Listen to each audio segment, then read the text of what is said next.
Hi, Doug. Hey, what's going on, man? Good to see you. Boom. So great being bros. What the? Oh, man.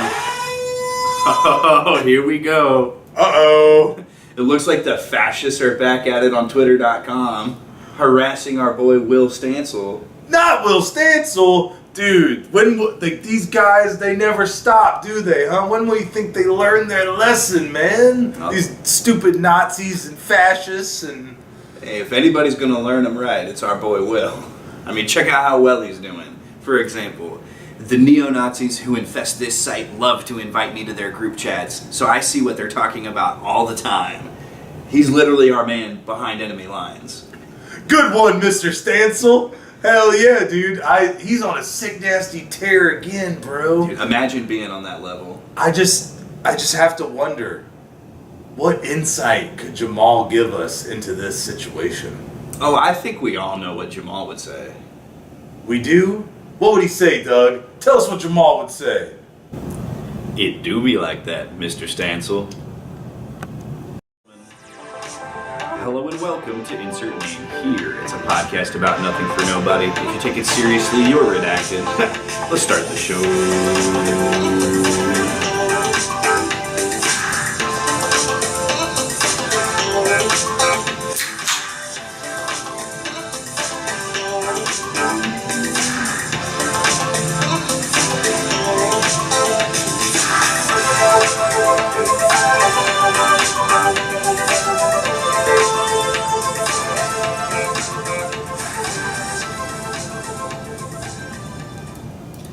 Hey, What's up? hello and welcome to Insert Name Here. It's a podcast about nothing for nobody. If you take it seriously, you're redacted. I'm your co-host, Doug Bennett.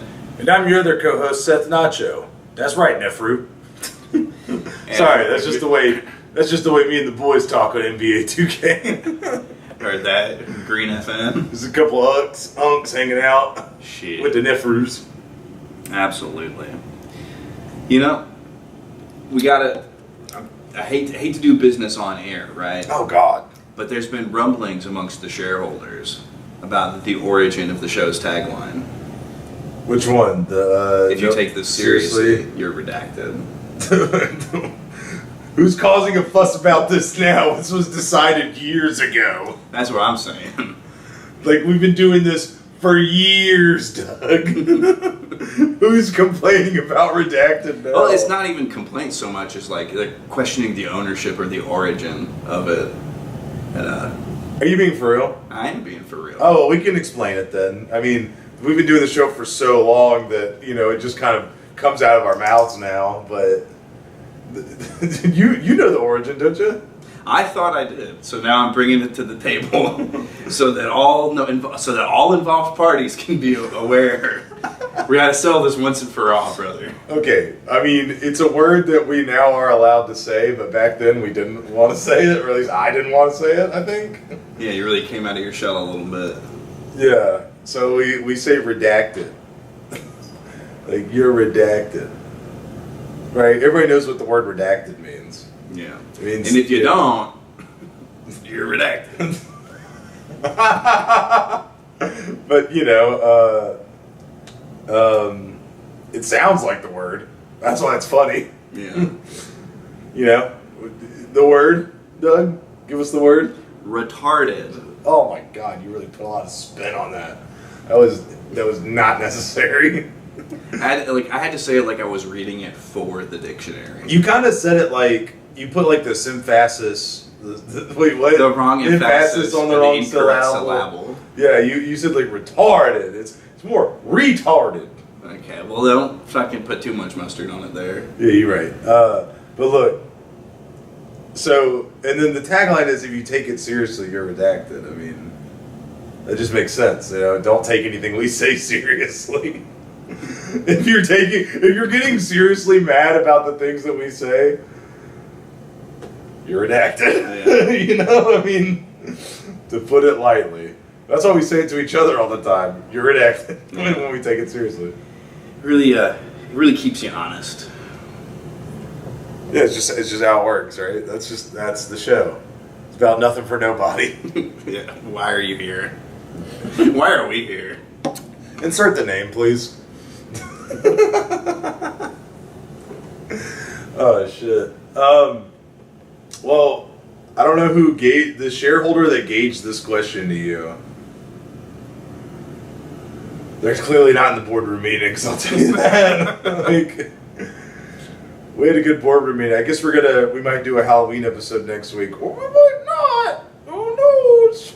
Yeah, I'm not getting anything new. I will just be running back Ghostface. I mean, if we do, I'm gonna run back the same thing. Like, why would I? I did think about getting something new.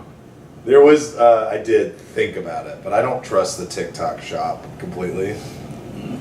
But they have a shiesty with Drake's face on it that really makes me laugh. Like, could you imagine me looking like Drake? It would be maybe one of the funniest things you'd ever done. So you think it's a good idea, is what you're saying? I don't know if it's a good idea, but it would be funny. I don't think you can get here now, but yeah, it was like a shiesty that you put on your face, and it has like Drake's head on it. There's other ones too, like there's LeBron and Okay, LeBron James. They got my boy the King. Yeah, take this exactly how I mean it, but if I had to costume you and just give you a new staple costume to wear, I really think you could pull off pirate. Fuck, not cowboy, pirate. Yeah, get you a nice tricorn, fucking open-chested shirt. I can't do the sound. It's like drunken sailor, basically. Yeah. Arr, mateys! That's me. I'm the pirate. Nah, I would say so. I wouldn't be Blackbeard. I'd be slut getter. Slut getter. I don't know. Is that good? So, what do you have stitched onto your battle standard that you fly when you're rolling up on the British East India Company? Almost said something terrible. Yeah. My first thought was pussy lips. I don't think that's gonna be it. The Georgia O'Keeffe. I don't think that's what it's gonna be. I mean, with a name like Slut Getter, it has to be puss. Yeah, no, I think it's a stripper. I think it's a Jolly Roger with a stripper pole with dollar bills coming down. Hell yeah. There we go. We got there. Yeah, I don't think it's actually like a labia. I don't think that would be a good idea. This would be too make our pirates seem like we're real feminine. Like there'd be like a tampon pirate that'd have to come help us out every month. Golly. No, the name I was thinking of though when I said slut getter like that, I was thinking of like how I do my American Indian names. Okay. Like I'm Chief Hit a Bitch from the Slapaho tribe. Have you ever heard that? Yes. Yeah, like it's just a classic joke. I mean, obviously, like that flows off the tongue. I feel like, it's the pirate slut getter. I feel like that doesn't really work as well, but I was trying. Like black beard, red beard. Like what would I say? I don't know. I don't know. Dread Pirate Slut Getter kind of has a ring to it. It has a ring to it. I feel like there's something there, for sure. Here we are. Yeah. Well, getting closer and closer. The clock keeps ticking. Halloween's almost here. Hope you guys are ready for frights and ghouls and goblins and. I mean, guy like me. It's a Friday night. Guys like me, goblins and ghouls is normal times. So. Doug's redacted. It's in the tag, brother. You know exactly what I was getting at. Oh yeah, dude. Of course I do. But yeah, so that kind of leads me into maybe a question of sorts. Yeah. What kind of question are we talking? Like, is it like a normal one? Is it a little itty bitty? I think I'm reeling it in, Doug. Oh yeah. Oh, it's a fighter. It feels quite large. Okay. Whoa, Doug! What do you? Oh! That's a big question. That's a fucking big question. This is the new intro to the segment. It's horrible. Me pantomiming fishing. Yeah, it's great radio. Yeah, you guys can really see it, can't you? Put on your smell-o-vision goggles and get ready with me. Yaddy. But yeah, question for you is, last week I asked you what's your favorite part about Halloween. This week, I'm asking you, what was your favorite Halloween Was my favorite Halloween. that you experienced? I don't know how much I want to say about that publicly, actually. Oh, really? Yeah. You had a crazy Halloween? There's a real answer that's very good, and... Well, can you can you just set the scene for us? Okay. Here's some things. Like, was it you trick or treating as a kid? You know? No, brother. No. That's what I'm saying. I was an adult man, and it involved a bunch of running around in the woods for literally the entire night. Sounds like kid shit, bro. Yeah. Well, some of the things I'm leaving out of this story will make you understand. No, I think I understand, Doug. But so it was an adult experience with other adults. And mostly by myself, actually. Oh, okay. Now I'm really confused, Doug. What the fuck happened on this Halloween? If you can remember to bring it back up, I'll tell you after. You shove a pumpkin up your ass like you went insane. I'm a little too tight for that kind of thing, brother. That's what they all say, Doug. I think one of my favorite Halloweens was also as an adult. Like, I think my favorite one would be as an adult. Like, I say adult, but like college. Going to like a party. Like, when you get to experience a Halloween party, like when you are old enough and it's a good time, it's awesome. It's just awesome. Everybody's in costumes, everybody's silly. You're drinking, having a good time. Oh, yeah. When I was a kid, though, I did enjoy Halloween as well, right? Like with trick-or-treating. I remember one year I just wore a shirt that said, I don't have a costume, this shirt is my costume. And I had like a weird thing on my head that looked like my brain was exposed. Okay. What a great time that was. Yeah. Going around to we would go to the other neighborhood, not my neighborhood. Because they had better candy. So, like, good times back then. But I still think my favorite would be like an actual like Halloween party. Makes sense. Dude, picking the correct neighborhood to trick or treat is such a solid move. You gotta know. Yeah. You gotta know. Like, we are not fucking with no raisins. Do not give me a candied apple. If I want one of those, I'll get it for myself. You were supposed to give me, preferably, full-sized Snickers. Yeah, if you get a full-size candy bar, holy... No way, though. I mean, not in this economy. Nowadays, I get it.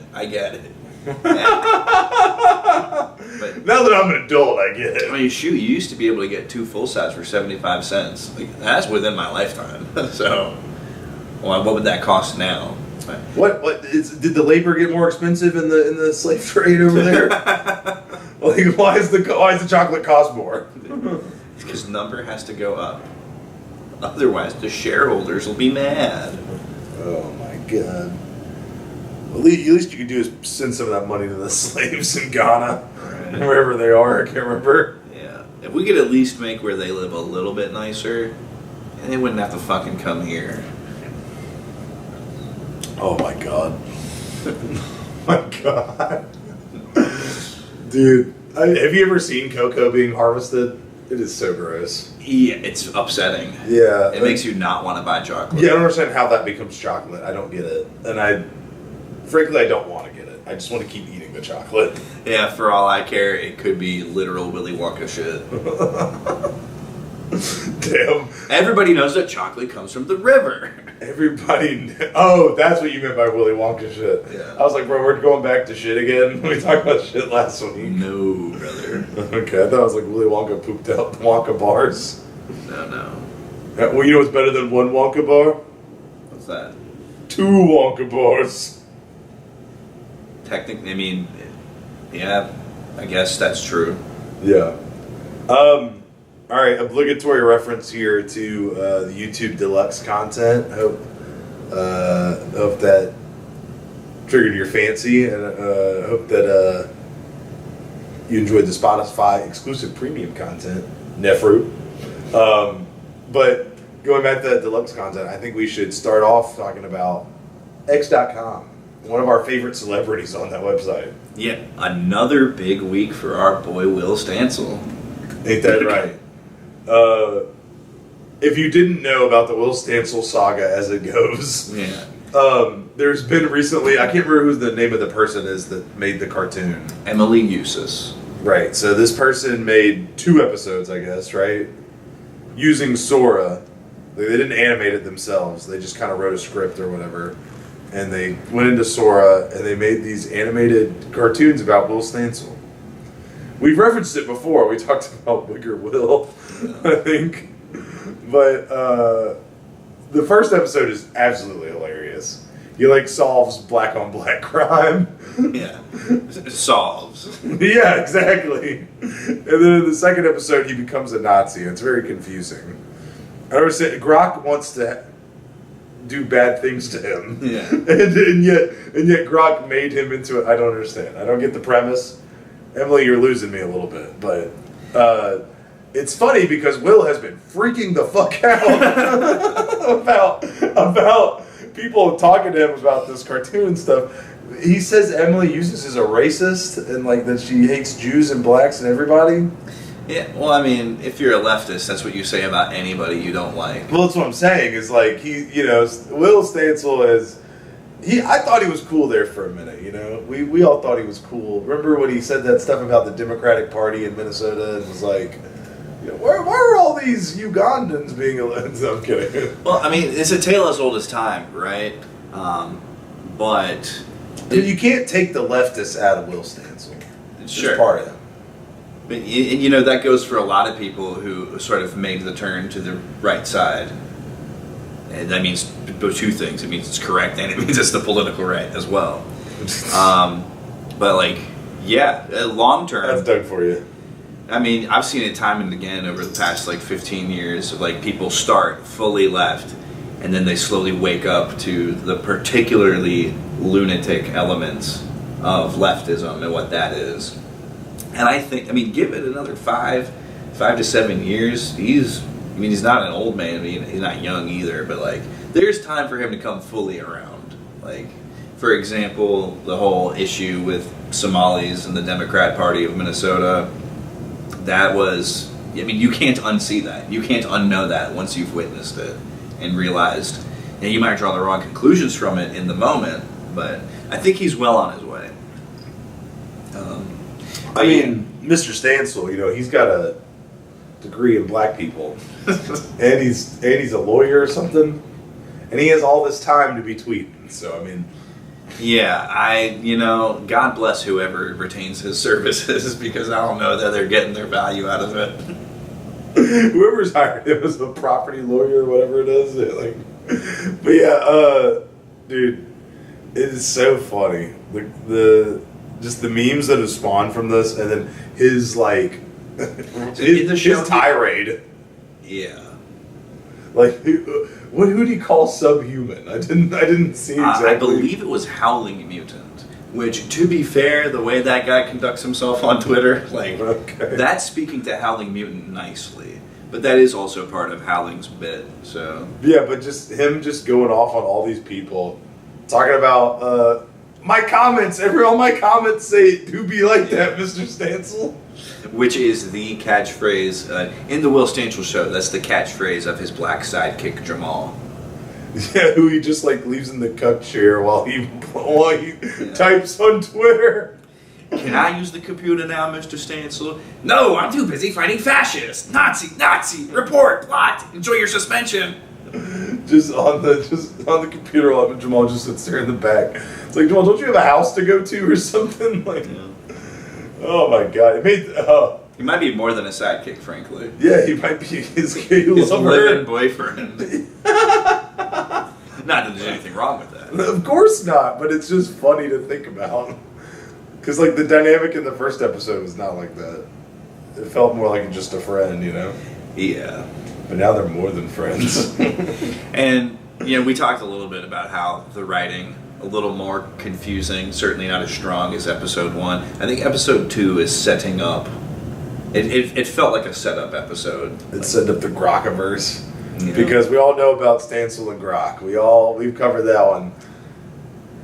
Will Stancil known for two things. The first the first guy The first thing to is be sexually harassed by an LLM. Yeah. An AI. And then the other thing is knowing more about black people than they do. Oh, I was thinking it do be like that, Mr. Stancil. Yeah, dude, he is having a time right now. Send your love to Will Stancil, friend of the show. Dude, one thing that he was getting mad about this week that is worth talking about outside of his reaction. Oh, okay. They're doing it. They're finally remodeling the White House. They have completely tore down the East Wing. They're ready to put in a big old ballroom. And people are really upset. It's like they don't realize that every building has to have maintenance done to it at some point. It's a little sad, but to me, it reminds me of those Confederate statues. You're okay with history being tore down. Why are you not okay with history being tore down again? Yeah, keep the same energy. I don't know. It just feels kind of hypocritic. I can't. These days, I can't even call it hypocrisy because to be a hypocrite, you would have to believe in something. That you are contradicting what you say versus what you do. So it's not hypocrisy if you just are always just trying to stay mad. If that's the reason for your motivation. I just used fucking synonyms. I just said nothing there, but I feel like I also made a point. I feel like you said a lot. I feel like I really heard it. I was listening. Fuck you. Do you like that? Do you like that? I was thinking about listening. The White House thing is funny.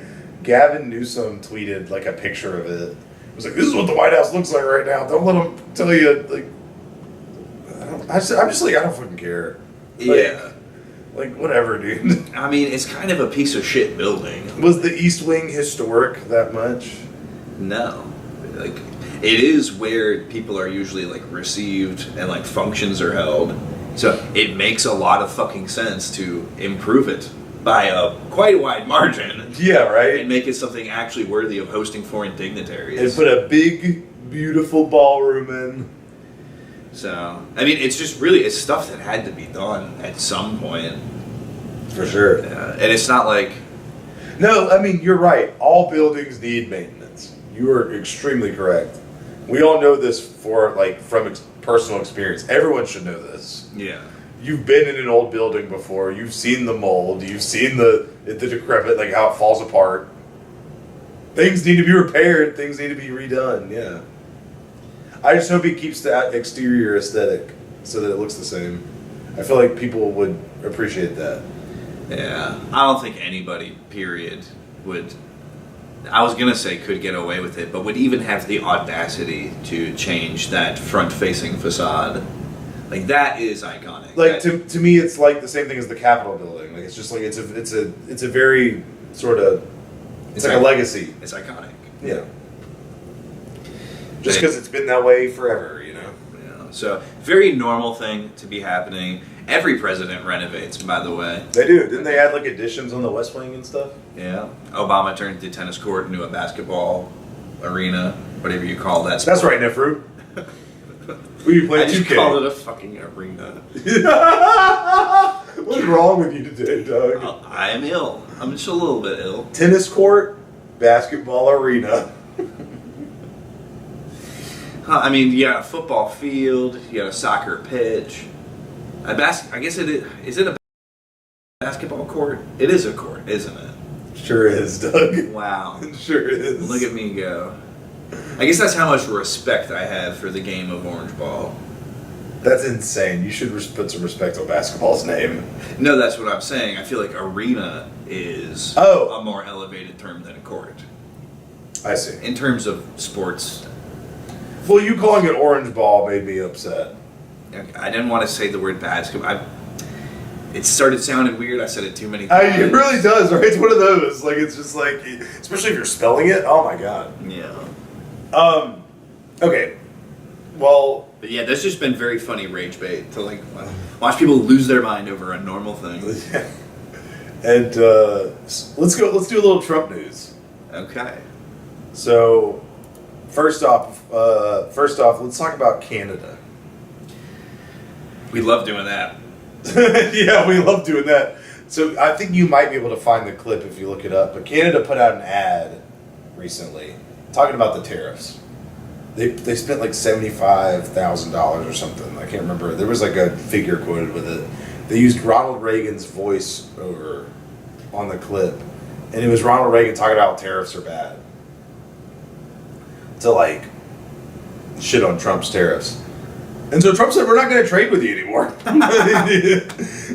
Fuck it, dude. Like if you're going to do that, I mean, fuck it. Got it. just insane. Yeah. I don't know what kind of repercussions that's going to have. Maybe our maple syrup will go down, but probably. I mean, Miss Butterworth, back up. Yeah, there we go. Yeah, shouts out to Miss Butterworth for being able to survive the great whitewashing of the 2010s. I don't think she did, bro. Did she? Nah, Miss Butterworth is still cooking. It's Aunt Jemima what we lost. Yeah. That was Pearl Mill. I don't know about that. That doesn't get me excited to eat breakfast.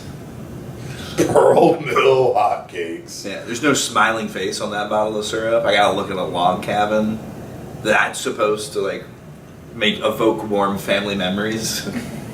Hit me out in the woods in a log cabin. That's where me and my family were, yeah. Hey, dude, some people. Yeah. But especially those people in the Midwest. What's really crazy about that to me, though, yeah. is that, like, consensus opinion among anybody under the age of 60 is that Reagan sucked shit at the economy. So... See, there are some people that really thought he did well, but I guess you're saying sub 60, right? Yeah. I mean, there's that whole era of conservatives especially that, like, diehard believed in trickle-down economics and stuff like that. And, I mean, even just doing the preliminary math, you could have seen it going as poorly as it did. So, yeah, to use Ronald Reagan, of all American presidents, as the guy to tell Trump he's doing the economy bad, shows a fundamental lack of understanding or respect for America at all. I mean, it definitely doesn't show respect. That's for sure. I mean, Reagan gets put on like this like throne of like Reaganomics. I think maybe we should do a Reagan deep dive episode because I'd be interested in that. I think I could put something together. I think that'd be good. You know, just like talk about what he stood for, what he did, and stuff. Yeah. Anyway, I just think it's funny that Trump like pulled the trigger. We're not trading with you anymore. Goodbye, Canada. To all my Canadian friends at home, we still love you. Okay, if you're listening to this podcast, we still love you. But we're no longer gonna trade with you. So, you know, keep your poutine. You know, but boy, am I gonna miss it. Keep all your Asians in Vancouver. Your South Asians specifically. And we'll be here in the States looking out. We'll be praying for you. Yeah. Standing on the... Like, who gets hurt worse, Canada or U.S. in that situation? Obvious answer there. I don't even need to say it. Yeah, so there you go. So, well, you know, speaking about pulling triggers... I give this trade deal 5 big booms. Boom. Boom! Boom! Yeah. Sorry. Speaking about pulling triggers, though, another thing that people are ass mad at the Don for is how well he's been handling some of these cartel boats. And these reporters, they're all asking him, well, aren't you going to ask Congress for a declaration of war if you're doing all if it's so serious? Aren't we going to have to do that? And it's not going to come through loud enough to play the clip, unfortunately. You don't think so? But I have his words here directly to read off. So in response to being asked, are you going to ask for a declaration of war? He goes, I don't think we're going to ask for a declaration of war. I think we're just going to kill people that are bringing drugs into our country, okay? We're going to kill them. You know, they're going to be like dead. They're going to be like dead? Holy, another comparison to Reagan, the war on drugs. Yeah, I mean, drugs won that one, so he's kind of right not to go back in for drug war, too. But I go back... Well, I was just saying how Reagan was, like, all about dare, say no, you know? Whereas Trump's like, we're gonna kill them. Yeah. They're gonna die. And then this is part of where I go back and forth on Trump a lot, because he'll do things that pump me the fuck up, and I'll be like, all right, we're getting somewhere. And then at the same time, I don't like my head of state saying that we're gonna kill them and they'll be like dead. You know? Damn. Like, the impulse behind it, the actual actions, I do support. But the way he's talking about it does not make me feel good. So you are hyped about killing cartel, the criminals that are coming in with drugs into the country. I mean, but you're not hyped about our president being like a valley girl talking about, they're going to be like dead. Yeah, it's just the wrong, for something that serious. You know what? It's like during the debate, when because a lot of people said Trump was baby girl, yeah. for things he said. Like when he said, I don't have a plan, I have a concept of a plan. It was very baby girl. This is that baby girl moment. Like, they're gonna be like dead. I told Putin, you're not gonna do it. You're not gonna do it. I could really imagine him with a Starbucks saying that. Yeah. And Putin said, no way, and I told him, way. Yeah, crazy phrasing, I guess. Kind of dumbed down phrasing. But, I mean, the idea of protecting our country and keeping drugs from getting in is great, right? Yeah. The drug crisis is real. I mean, especially in terms of fentanyl, right? Because, I mean, through the 80s... Yeah, you can't stop meth. They make that here. Well, but through the 80s and because it completely changed, in conjunction with the opioid epidemic of the thousands, there was... a pretty big heroin culture in the East Coast and stuff like that, which, for as bad as it is to do for you, it's also relatively safe. You can't die from withdrawals or anything. But, not the point exactly I'm trying to make. Fentanyl being introduced into the illicit opioid trade, dramatically easier to overdose on, completely fucks you up to a point of non-functionability in a way that heroin just never did to people.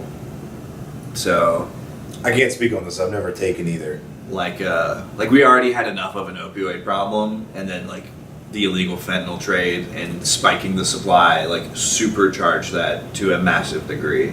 Yeah, first you just knew a guy that liked to snort Oxycontin. Yeah, and then they switched them from the ones that you could crush up and snort to the extended release, and but people still did them because fucking opioids are great. And then eventually, all of a sudden, next thing you know, you are doing the fentanyl on 3rd Ave in Kensington. And looking for your next hit of fent. Yeah, you're the subject of a YouTube documentary. It is terrible, life-destroying stuff. It's hollowed out small towns all across the Midwest and the East Coast. And I mean, for what good was put into the world because we let people ship in illegal? None, actually.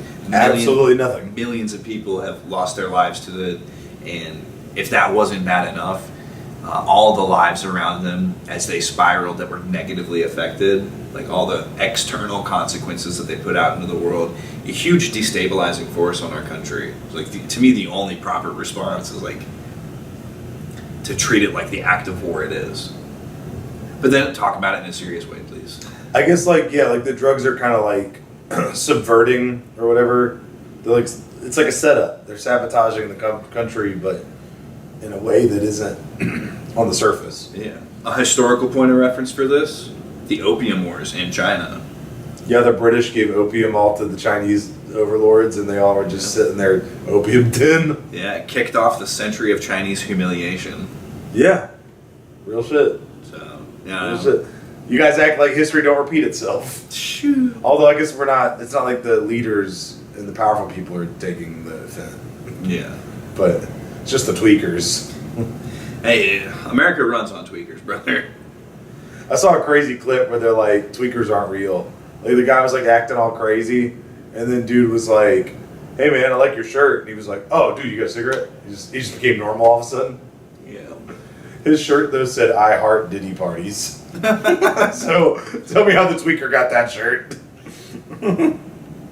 But yeah, so that's a little bit of the Trump news. I guess going into that though, there's government news. Okay. Because we were talking about how food stamps, I guess, like SNAP or whatever, is being cut. And not because it's being cut at the moment, anyway. It's because the government's still shut down. Lazy Schumer, I call him. Still at it. Still doesn't want to go to work. Slimy Schumer. And don't get me started on his niece. That terrible niece. Fat Amy. What about his Nephrew? You know what? We're going to take a complete fork in the road here. You're not going to let me finish my... I need you to break that. Like, I'm familiar with a lot of dialects and vernaculars. Nephrew is escaping me. I've not heard that slip out of anybody's lips. I don't know where that came from. I need you to explain that. It comes from me and the boys on 2K. I somehow don't believe that. I feel like I would have at least encountered it, but I'm hearing this now for the first time. You're really taking it back. You're taking this seriously, Doug. You're redacted. Hey, I like to know stuff. That's all I'm saying. I don't know, dude. I'm just repeating what I heard. You know. What up, Nephrew? Heard that. So, is that not funny? I think it's pretty funny. I mean, it's funny, but it makes me laugh every time. Boy, was I confused. Like, I'm Unk and you're Nephrew. Hell no. Anyway, the Snap stuff's getting cut. And it was really funny because I was telling Doug about a tweet I saw where this guy was like, did you know? He tried to make it seem like it was like some weird racist shit. And he was like, actually, over half of the SNAP recipients are white people. And it's like, then, I guess it's not racist then to cut it. Yeah. Because, like, I mean, people like to say it's like oppression or whatever. It's like, bro, this is, I mean, if it's white people, then why do you care so much? Lefty? Shouldn't you actually be in favor of that? Yeah. But now we're gonna stop taking things away from the whites. Now we're gonna stop taking things away. Dang all. But no, that is cute though, because it's like, look who's finally starting to understand per capita. If you get that, you're not redacted. But yeah, it is just. I thought that was funny, but it is crazy. Like the government shutdown, it's still in effect. How many days? 20-something days. I mean, at this point, it's been like about 3 weeks. Yeah. I think it's like 20-something days. The longest shutdown was like 35, and that was during Trump 1. So. Do you think they'll ever stop wanting money for Nicaraguan babies that want to be trans? Dude, there's no shot that we're not paying for like female circumcisions in Uganda. Like, we're never doing that again, and they're never gonna stop wanting it. Like, how do we get the government back? Do we have to do a concession? Do we have to pay for the gay ballerinas in Ukraine? I mean, I guess I'd have to go look at all of it again, but I'm sure there are some things that would be the least offensive to start refunding. The condoms in Uganda.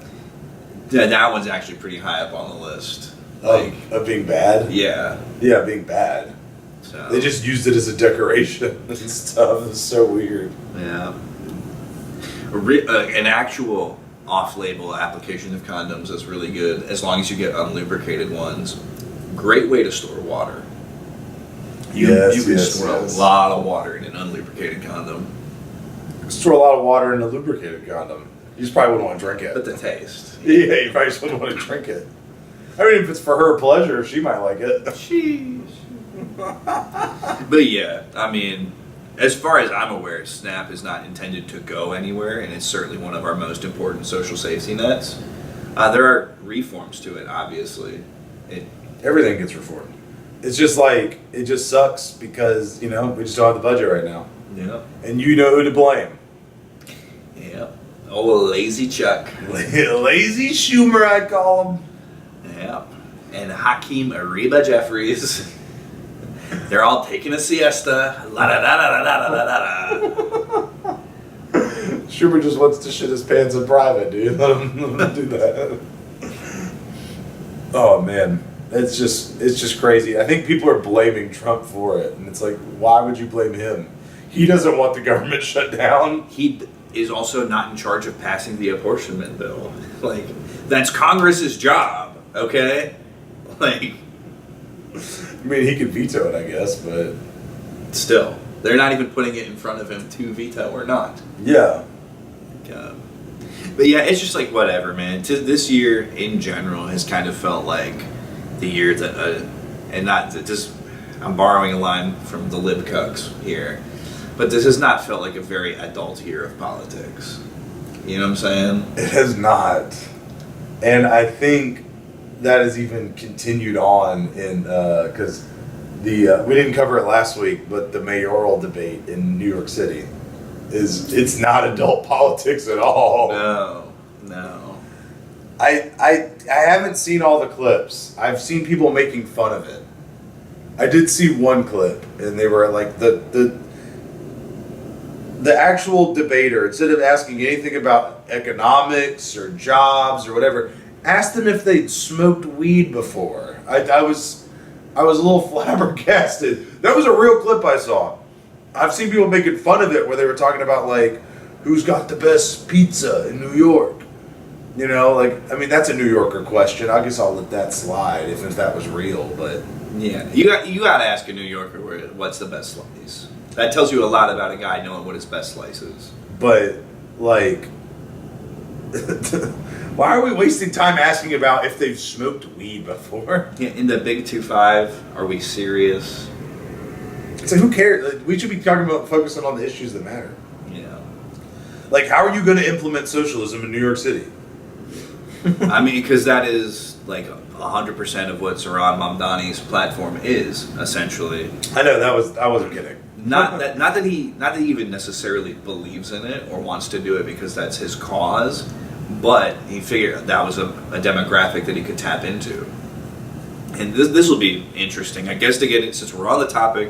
There's not a lot of funny things to say, but let's fill out some of these details here. So you got Zoran Mamdani. He's this Ugandan Muslim immigrant to this country who's running on pretty much essentially communism. He wants to do things like institute new race-based taxes. Oh, wow. Yeah. Let's be racist in our tax law. Yeah. He's like, well, he's said directly that whites don't pay nearly enough taxes in New York, which Whites don't. is verifiably false. But That makes a lot of sense, huh? yeah, I kind of say that, like, he didn't really necessarily have convictions, and some people call it code switching. But there's a long digital paper trail of this guy just acting like whoever he's around at the time in order to fit in and win approval, essentially. Yeah.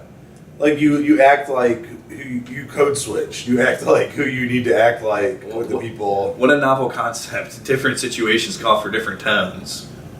That's so normal it doesn't warrant a unique term like a code switcher. That's just how people get along in life. But no. Am I wrong? Doug's getting righteously angry here. I ain't even mad, bro. I'm just saying. No, I didn't mean you were mad. You know, I meant like, you know. Anyway, yeah, so I didn't even know he was Ugandan. I thought he was at least from the States. That's crazy. Yeah. I think he came here pretty early in life. That's why he, like, reads as potentially American. And, you know, it's easier than people think it is to define an American, but there's still a lot of wiggle room in that. I think if you want to do a race-based tax, I don't think you're you don't have American ideals. I'll say that. Has any other person ever said they want to do a race-based tax? Like, what the fuck? But to me, the most the guy in the Somali in Minnesota. Yeah. Interesting, right? The parallels. Blame white people. But no, to me, the most egregious thing Mamdani has said so far came this week, where he was talking about how his aunt, who wears a hijab, you know, devout Muslim woman, that's her prerogative. But after 9/11, she was so scared to take the subway, and he was making it out to be like that was the real tragedy of that day, and not the 3,000 something people that died, and, you know, all the long-term follow-on effects that had. You know. Fuck you, dude. Yeah, you're a real piece of shit. I mean, I feel sympathy for it because I know, like, 9/11 really did a number for Arabs, right?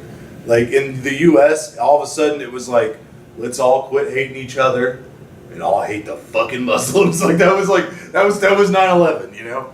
And then, but still, though, like, I mean, that's not, the tragedy was all the people that died. Like, yeah.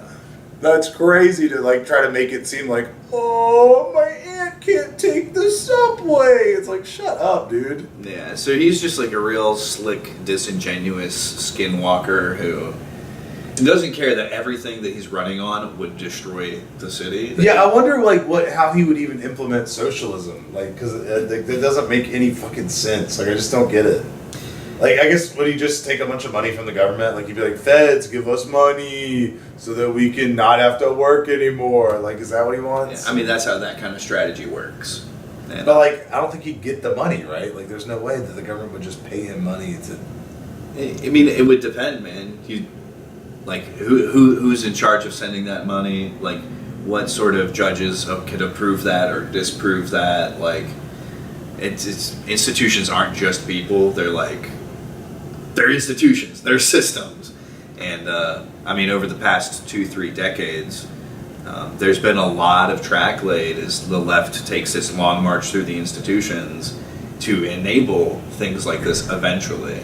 Yeah, someone was telling me it's something about, like, you like, file a crisis or something so the government sends you money. Apparently that happens a lot in California. Yeah, I don't know how any of that really works. Yeah, I listen, this is what someone told me. Like, I don't put a little salt grain right here. Yeah, you know? do a little Salt Bay act. Yeah, like, I'm taking it with a grain, you know what I'm saying? But, interesting that, so would we be funding the socialist New York City, like, and all those freaking New Yorkers? Like, what are they, like, I don't, like, bro, like, am I funding their bagels for free now? Like, If I was going to fund anything, brother, I think I'd be okay with bagels. Yeah. I can get behind bagels. How about a bialy?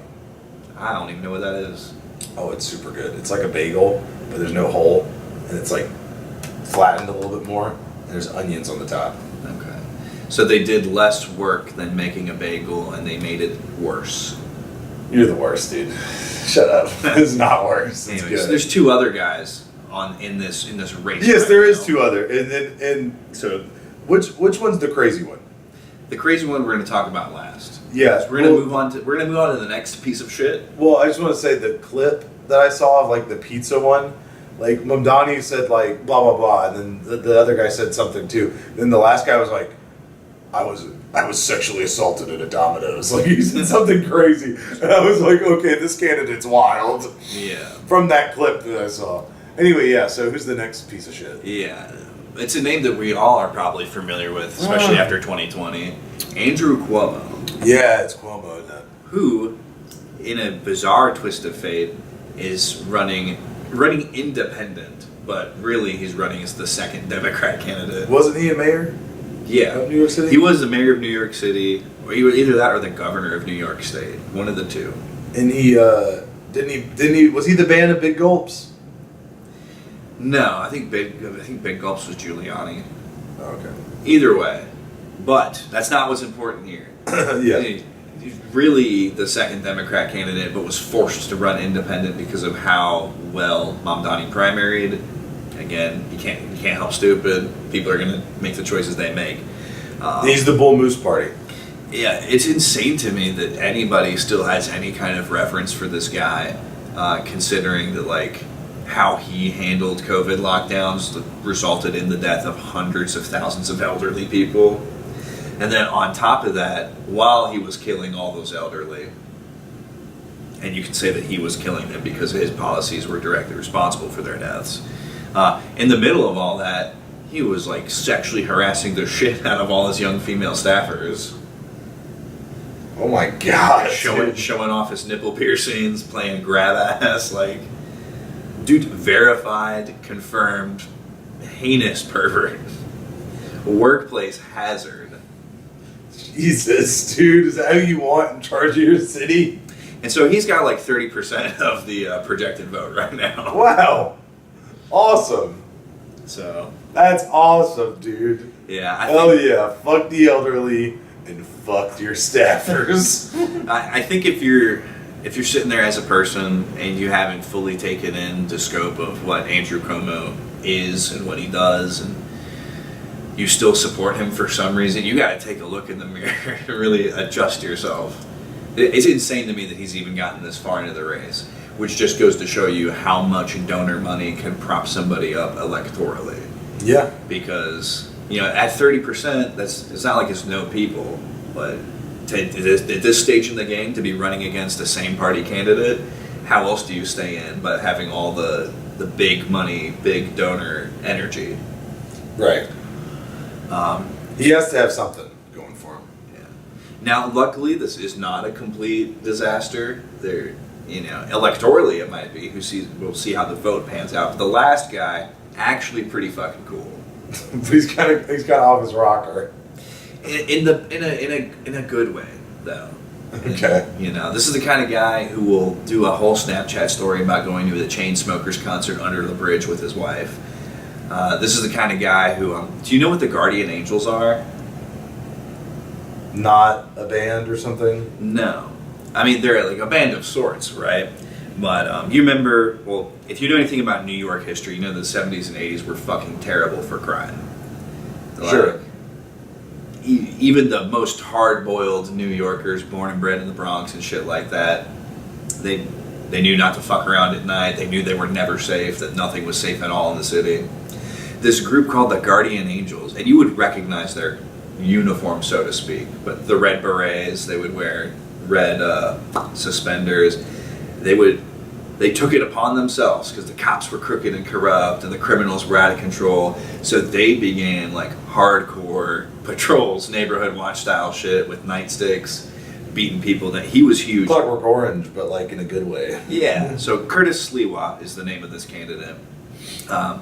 Long history being involved with them, actually doing material community work, actually standing up for real citizens of New York, and his policies are all people forward. I couldn't get into a whole lot of them, but every time I've heard him talk about anything, I'm like, that's like pretty grounded and measured. What's his polling numbers? I think he's more around the 20% range. So. These people, man, they just don't get it, do they? No. They want socialism. Yeah, and they want it real bad. You mean the crazy part about that is they're gonna get everything that comes with it too. Real shitty guy. I hate to take words out of his mouth, but there's a Pirate Software quote this year where he said, real shitty. "I said I hope you get everything you wanted and nothing you wished for," or something like that. But yeah, that's kind of what happens every time hardcore socialism rises up on this planet. It's like, yeah, you get everything you wanted and nothing you wished for. It's not going to turn out the way you think. It's not what you need, it's what you want. Yeah, so Curtis Sliwa, actually a really cool dude when you get down to brass tacks. He has 17 cats. I think he's that kind of guy. That's probably where a little bit of the crazy comes from. Okay. The toxoplasmosis. But absolutely insane race. And depending on how many parallels you choose to draw personally, mayoral politics in New York City is oftentimes the way that national electoral politics goes. Well, it's kind of like a microcosm. Yeah, so New York politics have always been a little bit ahead of the curve of the rest of the country. So to look at this now and then project that onto the nation, let's say 10, 12 years down the road, to me it's an eye-opener. Not like my eyes were shut to begin with, but, if you feel like black-pilling yourself or white-pilling yourself, it depends on your perspective. But if you want to get pilled on the future of American politics, look into this mayoral race up in NYC. Yeah, you focus more on like the actual race and the candidates. I'm just talking about the fucking debate, dude. Mm-hmm. Like, crazy questions in this debate that have no relevancy with like actual politics. Oh man! Ask a candidate if they smoked weed before. Like, why is that in the debate, bro? Like, Speaking of... But for jokes, for laughter, we're having a comic relief break. Yeah. I mean, but speaking of the out-of-pocketness, what got me to be a fan of Sliwa is one of the offhanded comments he made. But the moderator asked him to address something that Andrew Cuomo said. He's like, well, my opponent's a pervert, so I'm not going to acknowledge anything he has to say, actually, because he's disgusting. Oh, we be staying in all business. Hell yeah. It do be like that. It do be like that, Mr. Stitzel. Oh, shit. Oh, my. That is hilarious, dude. That's funny. I will not talk to him. He's a fucking pervert. Everything he says is bullshit. At least he didn't call him a murderer or whatever for all the elderly people. Yeah, I mean, he works that in there from time to time. I've seen. Oh, he weaves that in there? Yeah. Good old weave. We really are a nation full of weavers, aren't we? I guess. Oh, they're all on the reservations. Weaving blankets. We could start an anthology TV series about tales from like the first half of the 20th century. Film it in black and white. Call it "Leave It to Weaver." For some reason, that just sounds appropriate. Brother, that's on you. That is all you. I mean, "Leave It to Beaver" sounds bad too. I mean, the source material you're working with. Yeah. But yeah, I mean, I think, does that cover most of the news, you think? That's about all I have the capacity to talk about this week, quite frankly. With the news? I mean, I mentioned it offhandedly. I'm a widow wanted a weddle. He's doing his classic male sickness. Boo-hoo-hoo. Yeah, I have a head cold, so clearly I'm about to die. Yeah, he's got to stay home and eat soup and sit in his bed. And, nah, dude, you're doing great. Look at you. You took that oxycodone and... Yeah, I'm off of perk 30. Yeah, what was the name of that? What was the name of that medicine you took? Oscillococcinum, I think. Oscillococcinum, my ass. Is that what you said? I'm sticking cocks in my. Oh shit! Fucking goofy eye name, great fucking effect. I can't recommend it enough. Oh man, we were talking about this last week. Did you hear about any brands that inspire people? Yeah, no word on the street with that one. No. Somebody asked you about Redacted, but no one said anything about brands and inspiration. Yeah, sometimes a call to action just don't call. Like, I think my joke was pretty funny. We were talking about like when friends get back together, but it being sponsored by a brand. It's like, me and Doug are cool. We're best buddies. Sponsored by Blue Chew. And I was like, and then I said that, and then when I went back and listened to that, I was like, oh fuck, dude. Like I don't think Blue Chew would be a great sponsor for that. I mean, it would depend. Like two guys being friends. In this day and age.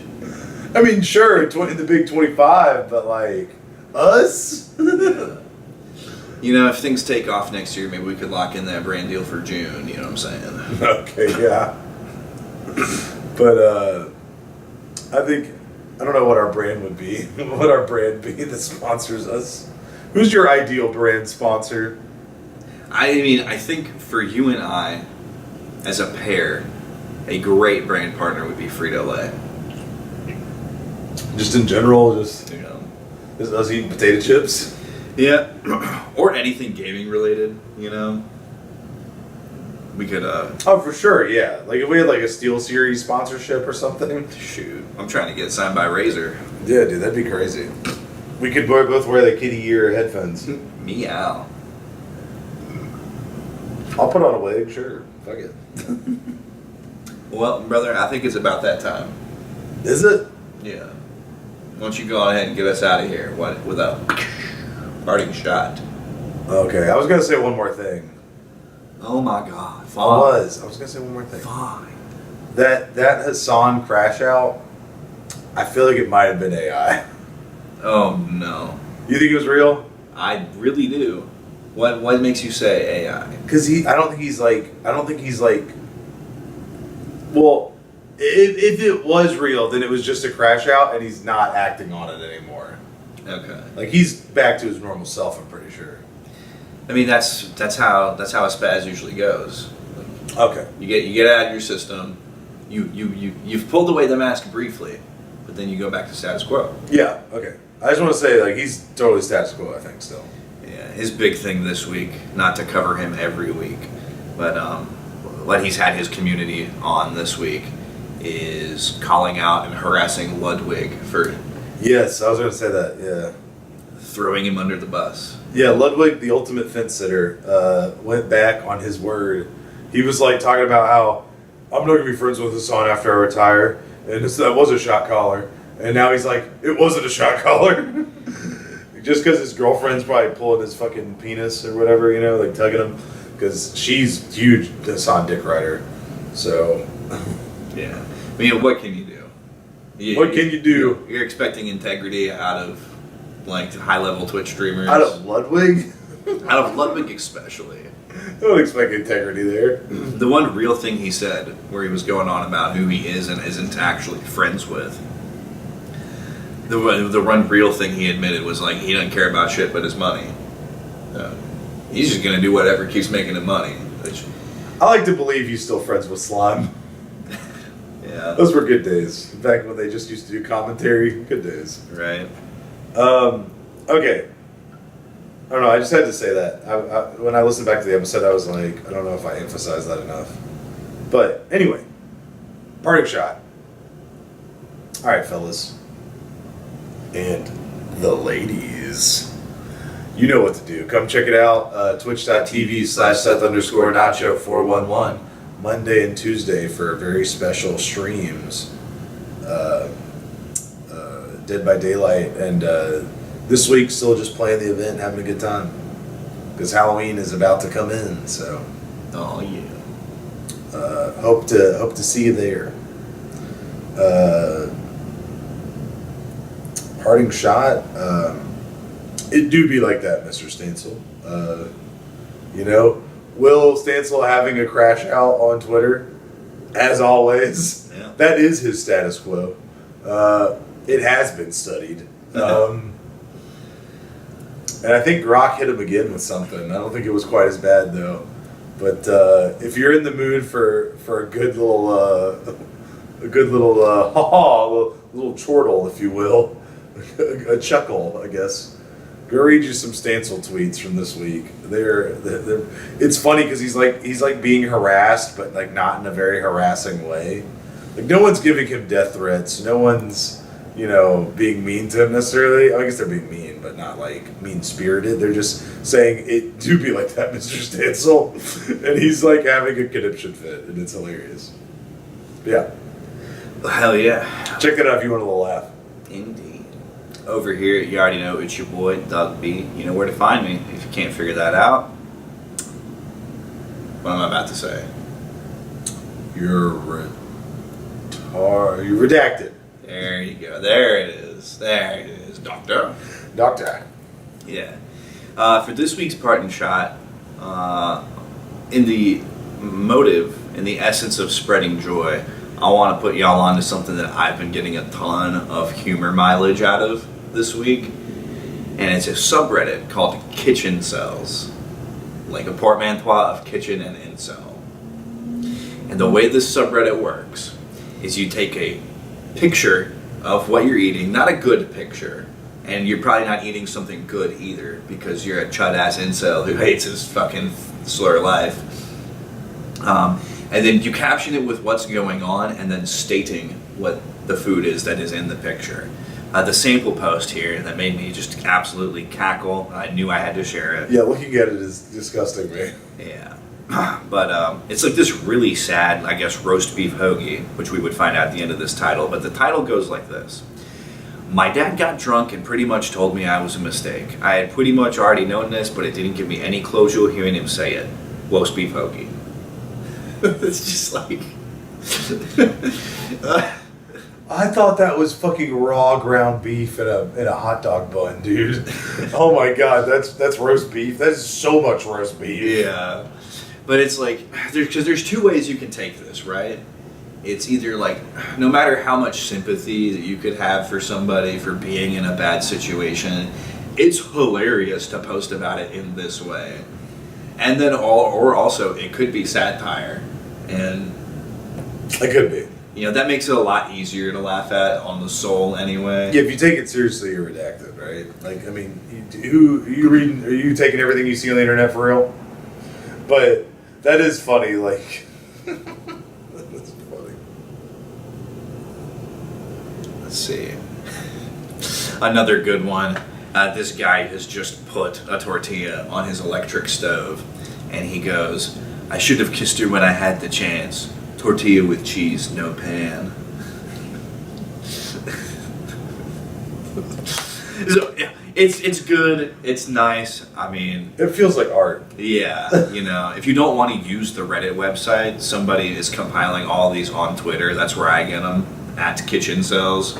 But or if you're a Redditor, you won the internet today, good sir. Gold for thee. Updoots, ahoy! Take my up boots. But yeah, you know, if you just need something pretty low stakes to laugh at and enjoy, I think that is right up that alley. So I want to thank all of you for taking the time you take every week. Especially you, dear co-host. Look at this beautiful thing we've built together. Year 4, full steam ahead. But so yeah, we laugh, we cry, and we do what we always got to do, which is carry water, chop wood, and most importantly, Shoot you, Shiose.